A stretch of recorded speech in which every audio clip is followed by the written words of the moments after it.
What's up, you guys? Right-wingers slash conservatives are absolutely crazy. The critic here, and today I am reviewing OK Human by Weezer. Legendary rock band Weezer is back at it again with their 14th studio album. Weezer has had some ups and downs in their careers. It's specifically because of their discography. Their main ups comes from the 90s, their main lows come from the 2000s, with one disappointing album after another, and then a mix of both in the 2010s. OK Human is the band's occasional and discriminating album because of it's definitely something the fans wanted. I'm heavily glad they did not decide to release another cover album by the name of Van Weezer, which is obviously dedicated to the late Eddie Van Halen. Weezer has put a hold on their constant releases of cover albums and finally releases an album that is not covered at all. This album is actually based on what we've gone through in the quarantine pandemic this past year.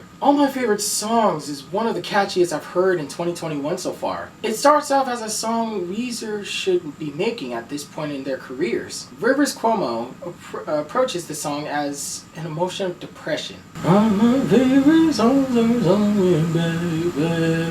Aloo Gobi is another neat and delicate track that is stainlessly produced. It's an ordinary song that explains hobbies that many people would consider as a stress reliever. It seems like Rivers needed some boundaries in his life because he's at a point where he knows that he is fortunate. The production on here is classical with its competitive sound and amazing chorus. Grapes of Wrath packs a lot of punches because of its rhythmic and high strings, drums and horns that gives the song a fundamental approach. It makes the song catchy, fervid, and fresh anthem because of its pandemic hobbies and precious references. Numbers is a melodramatic song Rivers takes as a personal failure. It sounds like he's doing a musical solo where there's that moment you take after completely failing something, which is oddly powerful because you don't want to measure the balances of life. The production is slow-paced with the strings being flaccid and vocal performance keeps up with the beat. Playing My Piano is Rivers singing about playing his piano. If you've never seen Soul, watch it right away because you would understand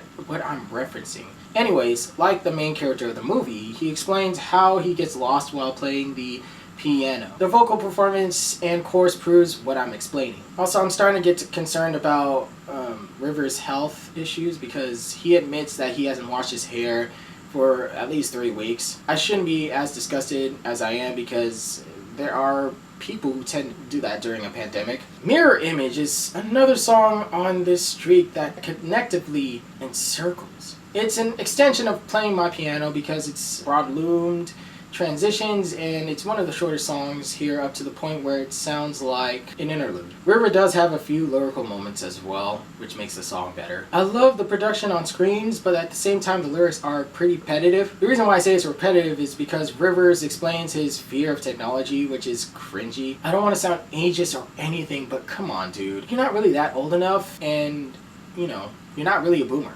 You shouldn't. You do know that your band is one of the first bands millennials and Gen Z actually love, right? Like, you know you represent that.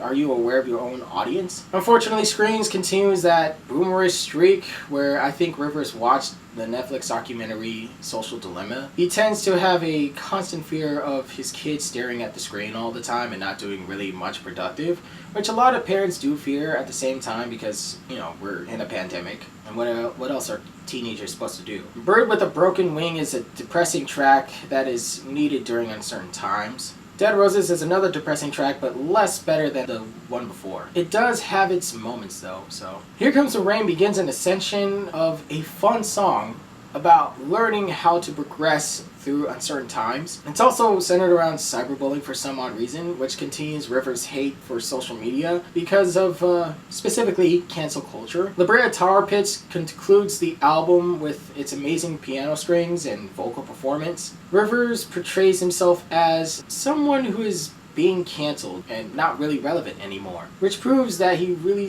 still despises social media, like he loathes it.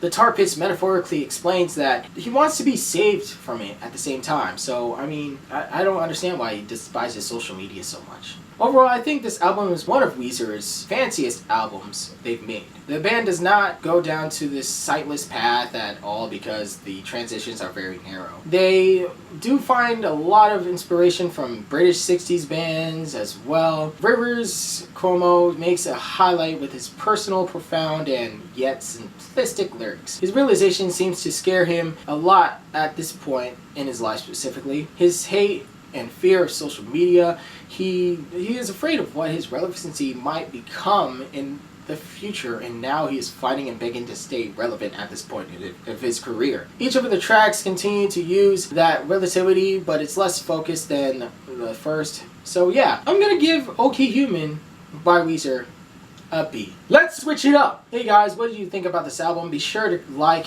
and subscribe and comment down below. Make sure you guys also follow my Instagram, TikTok, and Twitter as well. Alright, you guys are amazing. Thank you guys for watching. Peace out.